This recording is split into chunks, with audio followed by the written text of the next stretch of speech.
صباح الخير. أنا دكتور شريف عزيز زكي، أستاذ النفرولوجي في قسم الأمراض الباطنة، ودي واحدة من محاضرات الكوريكولم بتاع النفرولوجي. Today I'm concerned with tubular and interstitial renal diseases.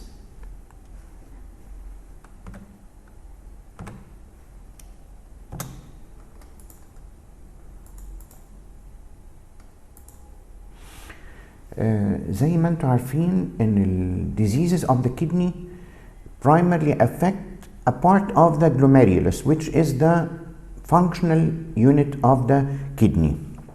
So it either affects the glomeruli or the blood vessels or the remaining part of the nephron, which are the interstitium and the tubules of the kidney.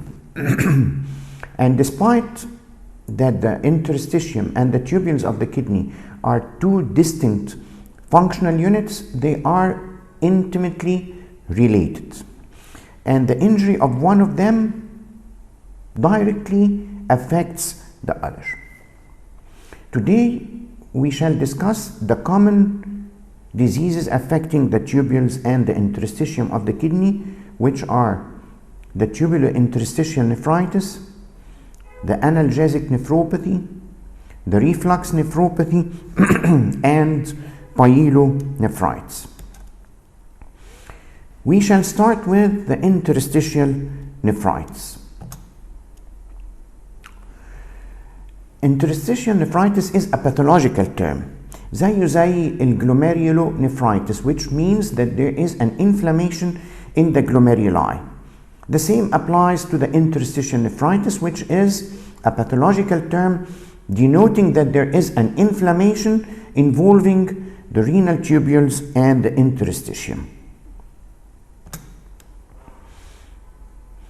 According to the nature of this inflammation, it is classified into an acute interstitial nephritis and a chronic interstitial nephritis. And despite that it is the same site of inflammation, the interstitium of the kidney, the acute differs from the chronic inflammation regarding the etiology, regarding the clinical presentation, regarding the treatment. So everything is different despite that it is the same site of inflammation. So what's about the acute interstitial nephritis?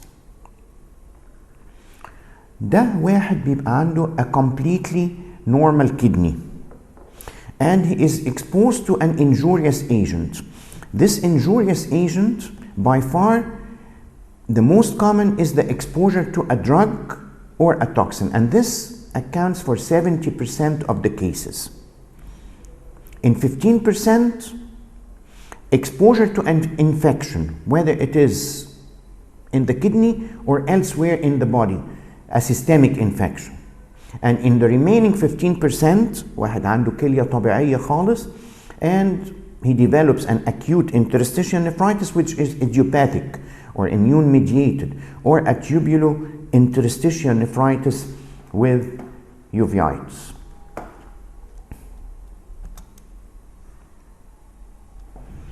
By far the most common group of drugs that results in an acute inflammation in the interstitium and the tubules of the kidney is the antibiotic group, the most common among which is the methicillin.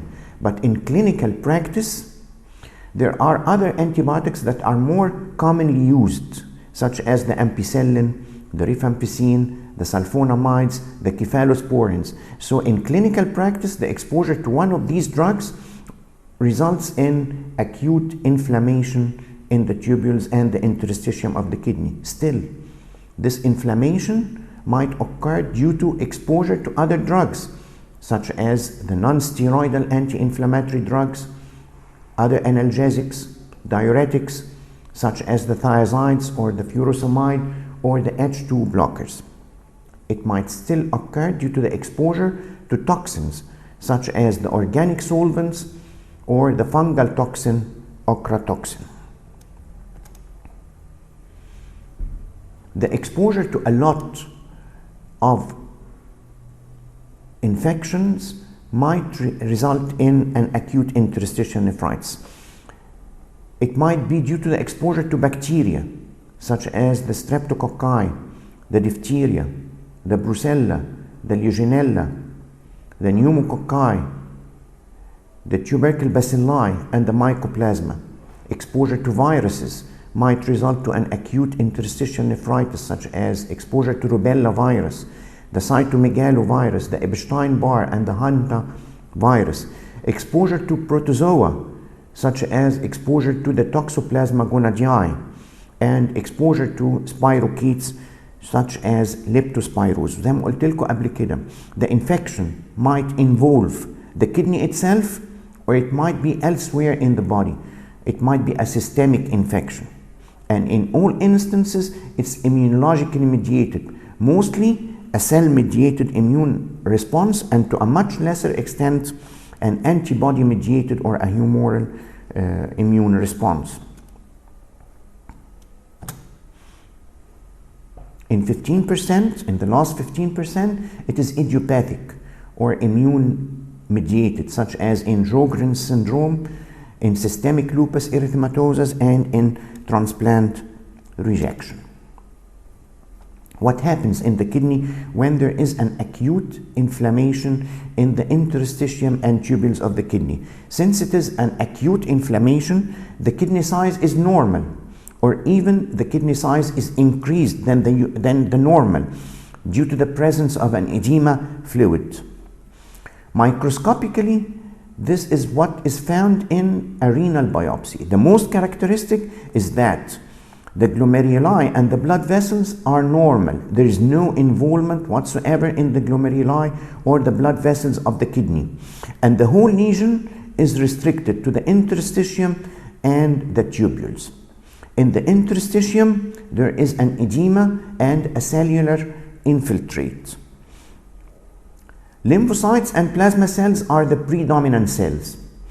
But when the cause is a drug, in addition to the lymphocytes and the plasma cells, there are polymorphs and eosinophils, which is a very characteristic cell in the acute interstitial nephritis. The tubules might be normal, or they show tubular necrosis. ده الاتيولوجي ان واحد عنده كليه طبيعيه بيتعرض mostly to a drug and to a lesser extent exposure to an infection, يبتدي الكدني يحصل فيها edema and a cellular infiltrate of the interstitium. So what about the clinical presentation? Is quite variable. It might be very severe, and the other extreme, it might be very, very asymptomatic. One of the extremes is the development of a severe hypersensitivity syndrome, which is characterized by a triad of fever, skin rash, and eosinophilia, in addition to an acute kidney injury. The condition might be less severe, and the patient is asymptomatic, with a progressive rise in the serum creatinine, which is an acute kidney injury. The other extreme is that the patient is completely asymptomatic even without a renal failure, but if you do a urine examination, you might find an active urinary sediment. Worth to mention is that in the drug-induced acute interstitial nephritis, the interval, الفترة ما بين exposure to the injurious agent, which is mostly a drug, and the development of the symptoms is quite variable. It varies from few hours to several months. The most characteristic cell is the presence of eosinophils, but the absence of eosinophilia, the rise in the eosinophils in the blood, and eosinophiluria, the presence of eosinophils in the urine, even لو ما كناش عندنا الحاجتين دول, you must consider the presence of an acute interstitial nephritis if there is a typical history. واحد عنده كلية طبيعية تماما اتعرض إلى دواء especially of the antibiotic group ويحصل له الكلام ده, you have to consider the presence of an acute interstitial nephritis. It should be differentiated from other causes of an acute kidney injury, such as the acute tubular necrosis, the rapidly progressive glomerulonephritis, and the atherosclerotic renal artery disease. ازاي نفرق؟ أول حاجة من الهيستوري، the presence of a normal kidney, exposure to a certain injurious agent. الحاجة اللي بعد كده clinical manifestations, the presence of atypical manifestations of a hypersensitivity syndrome with an acute kidney injury. وآخر حاجة اللي هي laboratory investigations. ففي البلاد لو عملنا complete blood count نلاقي a rise in the eosinophils, the so-called eosinophilia. In the urine, the most characteristic is the presence of eosinophiluria, the presence of eosinophils in the urine. Other urinary abnormalities include proteinuria. لكن هنا البروتينوريا بتبقى بتاعة tubules not glomerular injury. فبالتالي الاماونت بتاعها per 24 hours ما بتبقاش عالية قوي، بتبقى أقل من 1 جرام per 24 hours. والنيتشر بتبقى low molecular weight proteins. Other urinary abnormalities include leukocyturia and microscopic hematuria. And the definitive diagnosis عشان بقى التشخيص يبقى نهائي تماما اللي هو الرينال بايوبسي، ان احنا نلاقي الجلوميرولاي and the blood vessels are completely normal and the lesion is just restricted to the tubules and the interstitium. What to be done for such a patient؟ أهم حاجة إن إحنا نحدد إيه هو causative agent. So if it is a drug, it has to be immediately discontinued. If it is an infection, you have to give the appropriate antimicrobial. And sometimes general measures for the treatment of an acute kidney injury by the supportive measures are enough. And sometimes corticosteroids are given. وهدف الكورتيكوستيرويدز at that time is to shorten the course of the disease وإن إحنا نمنع the development of the chronic interstitial nephritis. The second item is the chronic interstitial nephritis. احنا قلنا الacute exposure to a drug, infection or other idiopathic causes.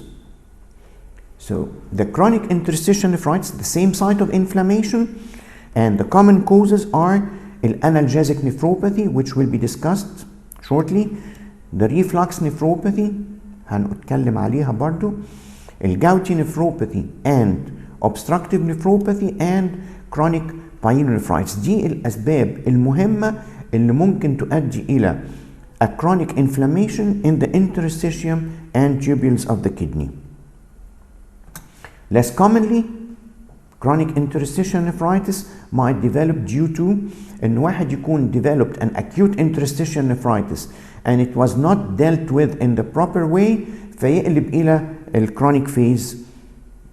ممكن تكون due to exposure to drugs such as those containing lithium زي antipsychotic drugs أو exposure to heavy metals زي الليد والميركوري أو حاجة اسمها irradiation nephritis ودي بتحصل لما الواحد يتعرض irradiation to the abdomen والkidney is exposed to irradiation without adequate protection of the kidney.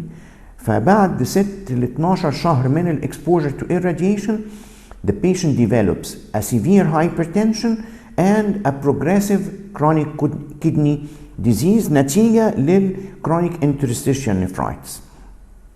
Other less common causes of a chronic interstitial nephritis include البلكان endemic nephropathy ودي a نوع of chronic interstitial nephritis that develops in certain locations زي بلغاريا ويوغوسلافيا and recently ظهرت في تونس. The exact etiology is not known. It might be due to exposure to the fungal toxin ochratoxin أو exposure to heavy metals وبتبقى characterized by a chronic interstitial nephritis and sometimes a transitional cell carcinoma. Still other causes might be due to in the course of a sickle cell disease أو Sjogren's syndrome أو neoplasia such as the multiple myeloma and leukemia. The clinical picture is that of the etiologic cause. في البداية بتبقى المظاهر بتاعة الكوز، فلو هي analgesic nephropathy بتبقى جزء من الانالجيزيك syndrome. لو هي obstructive nephropathy يبقى في حاجة obstructing the urinary tract with development of a hydronephrosis and so forth. لو هي chronic pyelonephritis it will be discussed later. ففي البداية بتبقى البيكتشر of الاتيولوجيك كوز، وبعد كده مع التطور of the disease تبقى the picture of a chronic kidney disease with its different stages اللي احنا عارفين ان هي بتتقسم الى 5 stages. اول ستيج اللي هو 1 واخر ستيج اللي هو 5 اللي بنسميه end stage renal disease. لكن الكلينيكال بيكتشر هنا بتبقى فيها الستين بتاع الديزيز of the tubules and the interstitium. So مش زي glomerular ان هو يبقى فيه اوليجوريا ويبقى فيه edema ويبقى فيه hypertension. لا، هنا it is a salt losing nephropathy. فالبيشنت ده يبقى polyuric وبيبقى عنده نوكتوريا وما يعني he does not develop an edema and a hypertension except late in the disease. And if he develops a proteinuria بتبقى اللي هي الtubular proteinuria زي ما قلنا بتبقى less than 1 gram per day and a low molecular weight proteins. And he might develop a microscopic hematuria. التريتمنت أساسا اللي احنا نعالج السبب early enough. لكن if the patient progresses to a chronic kidney disease the only treatment is that conservative treatment زي ما انتم عارفين اللي هو modification of diet والfluids will care for the calcium and the phosphorus will care of the anemia and so forth. And once the patient reaches a late stage of the chronic kidney disease اللي هو end stage renal disease the only treatment is a renal replacement therapy. يا إما يتعمل له dialysis يا إما he undergoes a renal transplant. Another common cause of a chronic interstitial nephritis is the analgesic nephropathy. الفيميل especially the obese ladies اللي بيبقى عندهم chronic articular pain سواء في النيز أو في الهيبس and so forth دول يبتدوا ياخدوا الانالجيزكس. And once they start they are relieved وبالتالي يتعودوا على الuse or the abuse of the analgesics. The abuse of the analgesics for a long period of time results in what is known as the analgesic syndrome. الانالجيزيك syndrome دي عبارة عن a multi-system and a multi-organ involvement. فبتأثر على الجاستروintestinal tract، تعمل dyspepsia وتعمل peptic ulcer disease وتعمل relapsing pancreatitis. It affects the cardiovascular system, resulting in a premature hypertension and a premature atherosclerosis. Will patient to develop coronary artery, peripheral vascular disease, and cerebrovascular strokes. ممكن تأثر على الهيماتولوجيك system. She develops an anemia and an enlarged spleen. ممكن تأثر على neuropsychiatric، تبتدي تحصل personality changes and chronic headache. ممكن يحصل premature aging، ممكن يحصل hyperpigmentation of the skin. It affects the fertility. فالفيميل تبقى subfertile وممكن يحصل لها when she becomes pregnant she develops toxemia of pregnancy. الحاجات دي على بعضها كده اللي بنسميها الانالجيزيك syndrome. فالحكاية ان those who abuse the non-steroidal anti-inflammatory drugs for a long period of time بيحصل as well affection of the kidney. الافكشن of the kidney ده بيبقى في صورة chronic tubulointerstitial renal disease. هو ده اللي احنا بنسميه الانالجيزيك nephropathy. So the analgesic nephropathy is a chronic tubulointerstitial renal disease due to the significant analgesic abuse for a long period of time. البيك age of incidence بيبقى 40 to 60 years. الفيميلز develop الانالجيزيك nephropathy 7 times more common than the males. على الرغم من ان الconsumption ratio is only 2 to 1. ده معناه ان الفيميلز are when they abuse the non-steroidal anti-inflammatory drugs, they are predisposed to the development of an analgesic nephropathy. What are the other predisposing factors? Analgesic mixture. يعني the use of more than one analgesic at the same time is more serious than single analgesic exposure. الحاجة التانية ان هم يكون الكاميولاتيف دوز خدت قد ايه من توتالي من non-steroidal anti-inflammatory drugs, and to realize يعني عشان يحصل analgesic nephropathy at least 2 kilograms of salicylates or phenacetin should be used. الحاجة التانية duration of the abuse بقالها قد ايه بتسيء استخدام non-steroidal anti-inflammatory drugs. حاجة كمان hydration status، يعني هل the use of these non-steroidal anti-inflammatory drugs was associated with adequate fluid intake. لأن adequate hydration reduces the concentration of metabolites and the cytotoxics in the interstitium of the kidney، وبالتالي تقلل التوكسيستي. وعلى العكس dehydration. الحاجة التانية climatic factors، هل هي كانت exposed to a hot weather وبالتالي كان في excessive sweating وبالتالي اللي بيتشرب كان lost in the form of sweat instead of being lost in the form of urine. دي حاجات تخلي patient liable for the development of an an analgesic nephropathy. Where there is a genetic predisposition, those who have got human leukocyte antigen A3 and B12 are genetically predisposed. يعني لما هم يسيئوا استخدام non-steroidal they are more liable than others ان هم develop analgesic nephropathy. لما الواحد أو الواحدة تسيء استخدام non-steroidal anti-inflammatory drugs إيه اللي يحصل في الكدني؟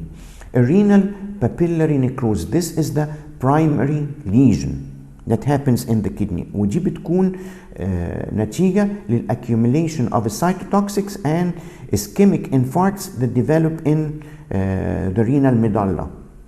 The patient might develop a chronic interstitial nephritis.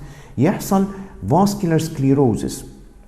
Vascular sclerosis ده بيحصل في small arterioles and venules اللي بتبقى موجودة في submucosa of the renal pelvis and the urinary tract وفي الrenal medulla.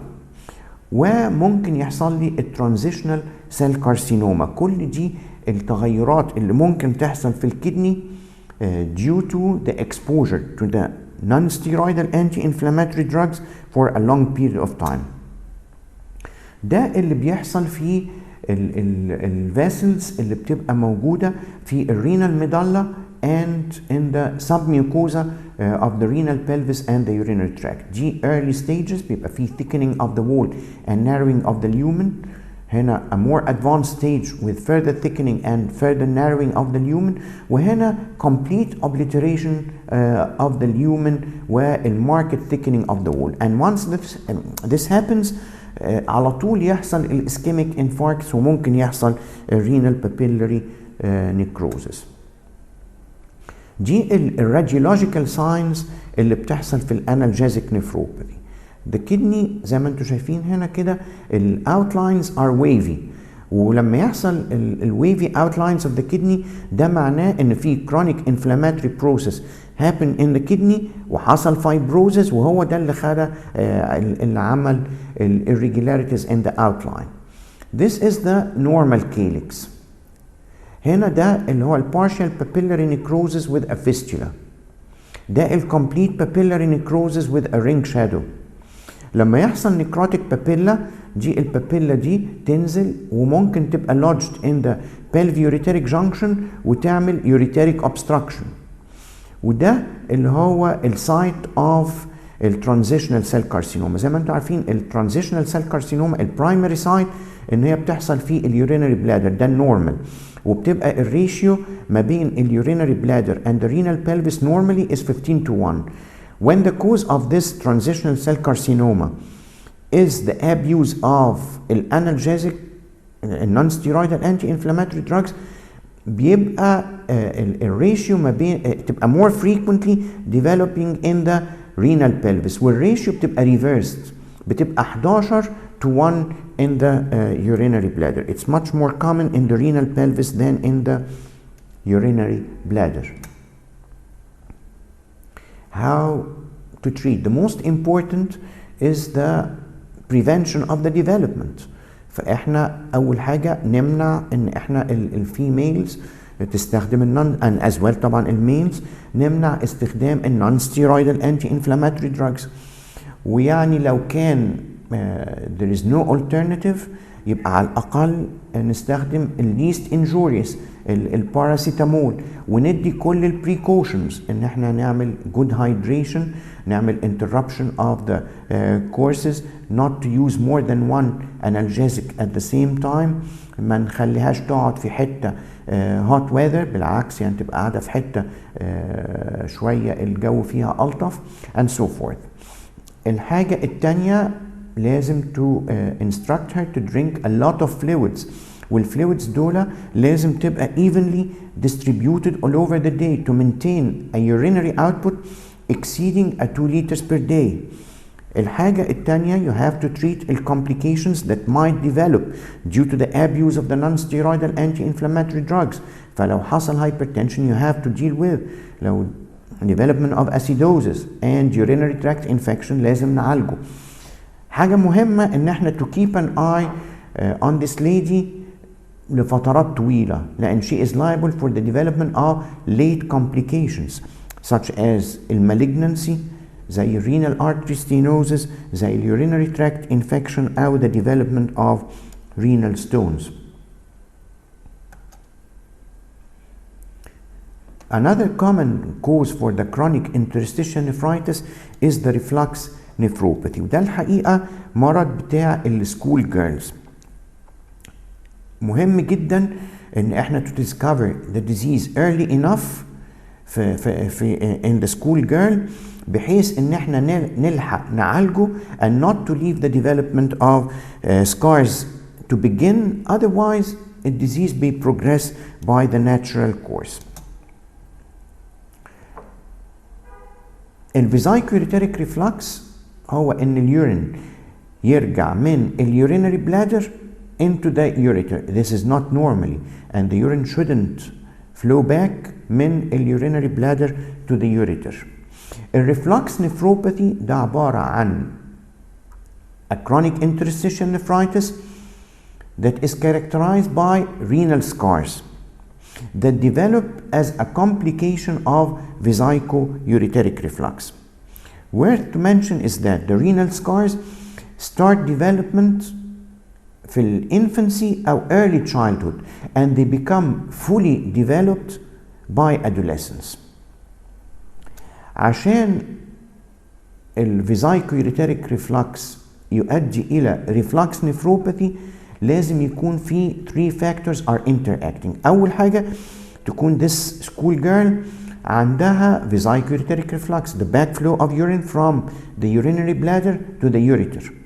لازم يكون عندها intrarenal reflux يعني اليورين كمان وصل إلى الكدني. والحاجة الثالثة الفاكتور الثالث that is necessary for the development of a reflux nephropathy is the development of urinary tract infection. لازم الثلاث حاجات دول يتواجدوا عشان الفيزايكوريتيريك ريفلكس يؤدي إلى reflux nephropathy. It's 5 times more common in girls than in boys. In school girls بيبقى there is an asymptomatic bacteriuria تقريبا في 1 to 2% of them. الفيزايكوريتيريك ريفلكس بيبقى تقريبا مسؤول عن 1/3 of them 20 ل 30%, and it usually disappears by the age of puberty. A reflux nephropathy develops in 0.3 to 0.5% of them. ايه الكلينيكال picture؟ urinary tract infection. This is the hallmark of the disease. Usually it is recurrent، كل شوية تيجي على حسب ال age of onset. لو هي جاية في neonate she cannot express herself، فممكن نبص نلاقي ان هو في failure to thrive and recurrent fever. لو هي in the child age هنبص نلاقي ال full blown picture of a urinary tract infection as will be mentioned later. لو احنا عدينا المرحلة بتاعة ال urinary tract infection يبتدي this young school girl develops a hypertension, of course a secondary hypertension. وعشان الواحد يتصور magnitude of the problem 60% of hypertension in children is due to a reflux nephropathy.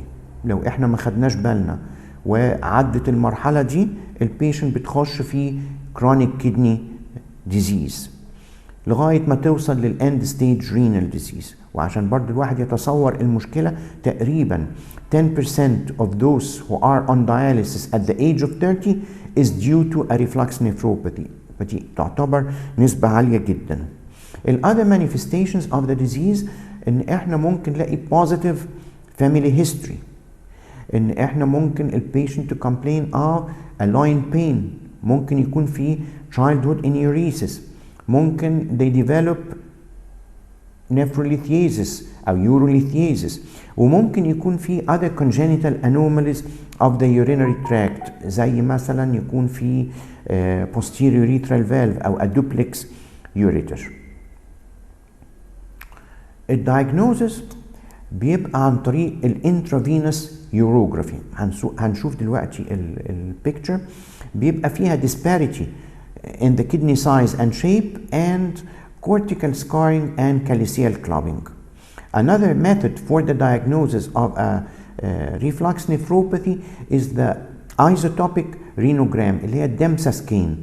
ممكن نلاقي فيه scarring or inflammation. Other methods include a micturating cystourethropy and cystoscopy والrenal biopsy only لو احنا شاكين بشدة ان في عندها vesicoureteric reflux لكن مش قادرين نبين السكارينج سواء بالانترافينوس يوروجرافي او بالدمسا سكان. دي البيكتشر بتاعت الانترافينوس يوروجرافي زي ما انتم شايفين هنا ان الاوتلاينز of the kidney are irregular denoting a chronic inflammation of the kidney. وبعدين في الكاليسيال clubbing وطبعا الcortical scarring is evident by the irregularities of the outline of the kidney. التريتمنت اهم حاجه early detection، ان احنا نكتشف الحاله early enough ونبتدي نكنترول the infection. لو في infection لازم نعمل culture and sensitivity and we give the appropriate antibiotic، وممكن ندي prophylactic long term antibiotic course لغاية ما يبقى عندنا evidence of cessation of vesicoureteric reflux أو till the age of puberty. لو احنا وصلنا للمرحلة بتاعت الhypertension this hypertension should be aggressively controlled. الانتي ريفلكس سيرجري لازم يتعمل بدري جدا، لكن لو اتأخرنا its role is controversial so as it does not prevent the progression of the renal disease عشان الrenal scars be progressed by the natural course of the disease. اللي ممكن يتعمل early enough انه يتعمل ureteric reimplantation into the urinary bladder او عن طريق السيستوسكوب يتحقن a material زي الكولاجين كده around the ureteric orifice to make it narrower to prevent the backflow of the urine from the urinary bladder to the ureter.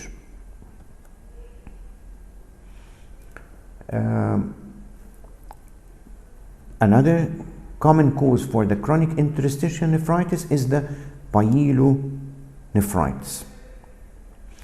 Pyelonephritis معناها ان في microbial infection involving both the renal pelvis and the renal parenchyma.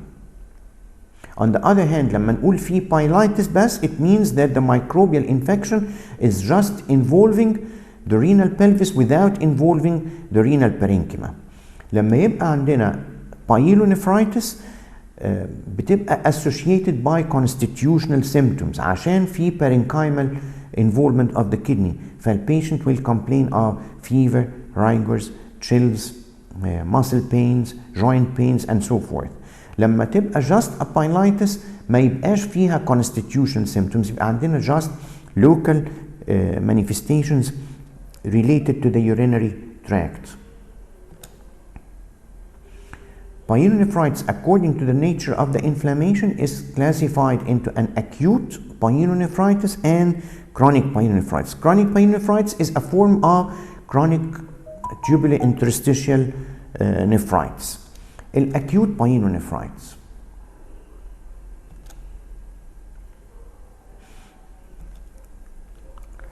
ان يحصل acute inflammation of the urinary tract بيبقى فيه predisposing factors. ايه ال predisposing factors؟ ان يكون فيه anatomic abnormalities of the urinary tract زي ما قلنا في الفيزايكو ureteric reflux، او لو في strictures، او في horseshoe kidney.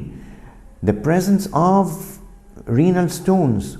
الستونز دي ممكن تبقى موجودة in the kidney or in the collecting system أو موجودة في اليوريترز أو البلادر. لو في حاجة obstructing the urinary tract زي in the elderly males the presence of an enlarged prostate. ممكن نتيجة a systemic disease that lowers the immunity زي مثلا presence of diabetes mellitus أو malignancy أو tuberculosis أو chronic kidney disease أو the abuse of analgesics which results in analgesic nephropathy أو إن إحنا عملنا instrumentation of the urinary tract يعني زي مثلا cystoscope أو the presence of an indwelling catheter أو إن البيشنت عنده neurogenic urinary bladder فده يؤدي إلى residual urine and stasis of the urine. إيه اللي ممكن يبريسبيتيت الانفكشن؟ the presence of short urethra زي in females أو trauma to the urethra أو pregnancy which predisposes to urinary tract infection. تقريبا 5% من pregnant female have got an asymptomatic bacilluria وتقريبا تلتهم will develop an acute pyelonephritis. By far the most common organism اللي يعمل urinary tract infection هو البكتيريا among which the most common is the E. coli. لكن لما يبقى في anatomic abnormality of the urinary tract أو instrumentation ممكن يكون عندنا other organisms زي البروتيوس ميرابيلس أو الكليبسيلا ايروجينوزا أو السودوموناس أو الستاف سابروفيتيكس أو إبيدرميلس. لكن أكتر organism بيعمل لي urinary tract infection هو الإشيريشيا كولاي. وباي far the most common route of infection is the ascending transurethral زي ما هنشوف الصورة اللي جاية. Other routes of infection much less common سواء الهيماتولوجيك spread أو through الليمفاتكس أو إن إحنا يكون عندنا a direct communication ما بين urinary tract and the gastrointestinal tract through a fistula. ده يعمل direct extension. ده هو most common route of infection. هنا gut flora mostly زي ما قلنا E. coli تعمل periurethral colonization وبعدين it ascends along the urethra and then it settles in the urinary bladder, multiplies لغاية ما توصلني إلى urinary tract infection. What happens when there is an acute pyelonephritis? Acute inflammation, no reduction in the size of the kidney. على العكس الكدني بتبقى enlarged due to the presence of an edema fluid. الميوكوزا of the pelvis, of the renal pelvis بتبقى congested and in severe cases بيبقى عندنا multiple small scattered abscess in the kidney. بالنسبة للميكروسكوبيك examination of a renal biopsy بنلاقي ان الانترستيشيوم فيه edema and a cellular infiltrate، وفي الحالة دي السيلولار infiltrate بتبقى acute inflammatory cells اللي هم البوليمورفز، والtubules they show pus cells or pus cell casts. البيكتشر differs according to the age. فلو احنا عندنا adult he can definitely express himself وبيبقى عندنا constitutional symptoms and local symptoms of the urinary tract. الconstitutional the presence of fever, malaise, joint pains, muscle pains. Locally the patient complain of dysuria, which is a discomfort during micturition, and frequency, which is a more frequent emptying of the urine. ده كل شوية تخش التويلت to evacuate a small amount of urine. At some time she might develop a hematuria، وممكن يحصل لي renal colics لو حصل لي renal papillary necrosis. In a child بيبقى complaining of abdominal pains and he screams during المicturition. لما انتوا تكشفوا عليه بيبقى فيه tenderness suprapubic and in the line. And the urine لو فيه infection بيبقى it smells a foul odor and it becomes turbid. الdiagnosis of pyelonephritis عشان أنا أشخص acute pyelonephritis it's sufficient to make a urine examination زي ما هنعرف دلوقتي، لكن this is not enough for evaluation of the case. وإن احنا نعالج الحالة فإحنا لازم يعني لو اتكرر urinary tract infection we have to evaluate the renal functions، لأن ممكن يكون البيشنت عندها renal impairment، والrenal impairment ده يمنع استخدام certain groups of antibiotics، ولو استخدمنا حاجة ممكن نعمل لها modification of the dose. الحاجة التانية لازم نعمل renal ultrasound علشان لو كان في predisposing factor يتم اكتشافه ويتم علاجه، لأن لو ما تعالجش there will be recurrence of the urinary tract infection. فممكن نلاقي stones مثلا، ممكن نلاقي enlarged prostate، ممكن نلاقي back pressure manifestations، فكل دي ممكن نكتشفها بالrenal ultrasound. What to be done in the urine عشان diagnose a urinary tract infection؟ 3 حاجات. أول حاجة اللي هي الميكروسكوبيك examination of a fresh voided urine specimen. العينة بتاعت الصبح نوديها المعمل على طول to be examined، نلاقي فيها pus cells and sometimes نلاقي فيها بكتيريا. الحاجة التانية اللي ممكن تتعمل في اليورين اللي هي الديبستيك تيست. ده certain كده ديبستيكس بنimpregnate in the urine وبعدين نشوفها. عشان نشخص اليورين تراكت انفكشن احنا بنشوف حاجتين، النيترايتس and الليكوسايت استيريز. لو كان النيترايت بوزيتيف ده معناه ان في جرام نيجاتيف بكتيريا، ودي اللي عملت reduction of the normally found nitrates in the urine بتحولها بتreduce it into nitrites. The presence of a positive leukocyte esterase ده معناه ان في leukocytes and pus cells in the urine. فلو لقينا الاثنين positive اللي هم النيترايتس and leukocyte esterase this means that there is an acute infection of the urinary tract which is caused by gram-negative bacteria. الحاجة الثالثة اللي هي ممكن تتعمل in the urine اللي هو اليورين culture، ودي حاجة of therapeutic importance.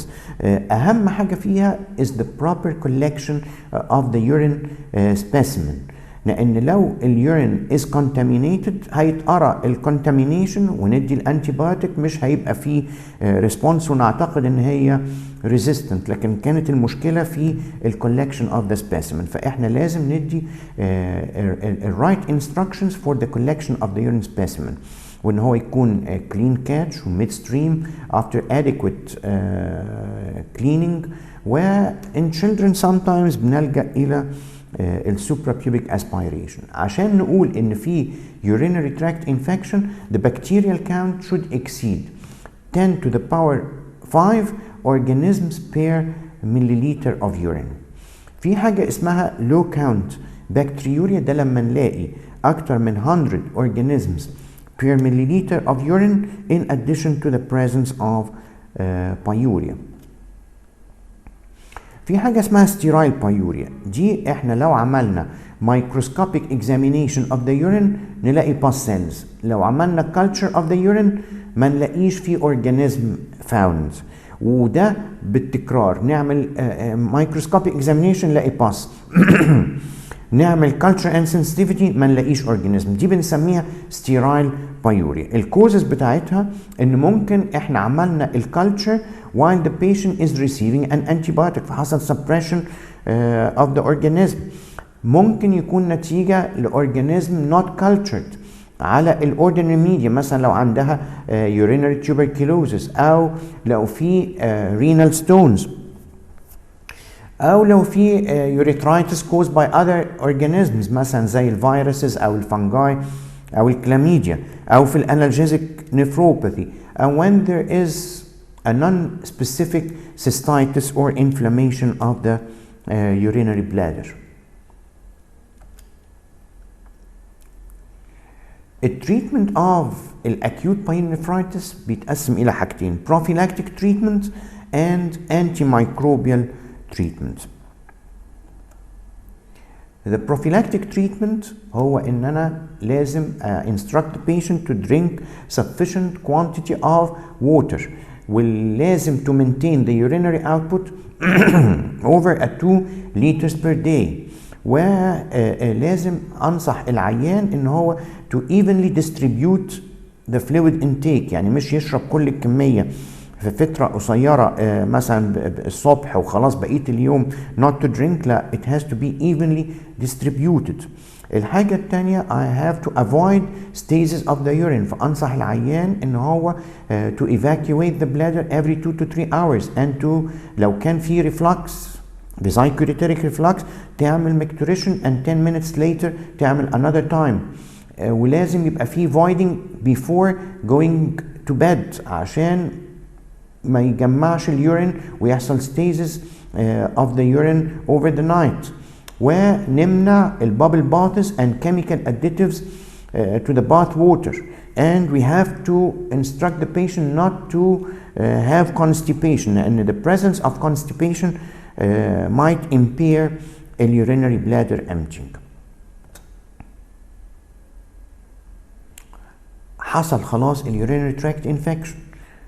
According to the situation اللي احنا فيها، لو هي the first attack of a urinary tract infection and uncomplicated ممكن ندي empirical antibiotics for 7 to 10 days. ممكن ندي الامبيسيلين او الاموكسيسيلين او السبترين.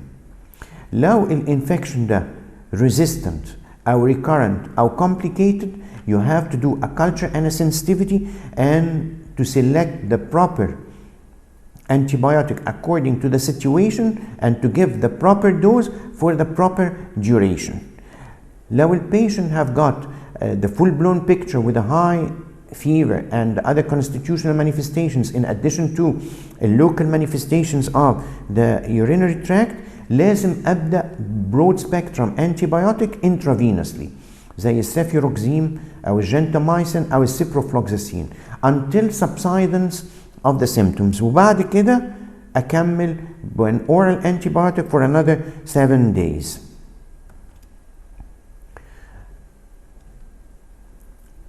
حصل إن إحنا urinary tract infection where it was properly dealt with وخد البيشنت الانتيبيوتيك وحصل clearance of the organism. في حاجة اسمها relapse of infection or reinfection. relapse of infection means إن هو حصل another attack of a urinary tract infection which is symptomatic and it is caused by the same organism اللي احنا عالجناه قبل كده. A reinfection means برضو asymptomatic recurrent urinary tract infection, but the organism which was detected in the second time differs from the organism which was detected and previously treated. ايه اللي ممكن يعمل كده سواء relapse of infection او reinfection؟ اول حاجة ان احنا ما نكونش استخدمنا البروبر antibiotic فحصل just suppression of the organism، او احنا نكون استخدمنا the proper antibiotic بس not for the adequate duration or with the adequate dose، او ان احنا يكون عندنا a missed predisposing factor، مثلا في stones او في obstruction او stricture او congenital anomaly of the kidney او disease that lowers the immunity زي diabetes mellitus مثلا which is not properly controlled، او the female which who is normally predisposed to infection. نعالج الحالة دي ازاي؟ اول حاجة بالبيرسونال هايجين لازم يكون كويس جدا، وان احنا ندي a full course of the antibiotic للسكند تايم، وكمان ممكن ندي بعد كده long term antibiotic suppressive therapy ندي half the dose لمدة 3 ل 6 شهور. ومهم جدا ان لو في anatomic abnormality او a predisposing factors you have to deal with، وان احنا نصلحها في نفس الوقت اللي احنا بندي فيها الانتيبيوتيك otherwise هيبقى repeated once more and so forth. And thank you.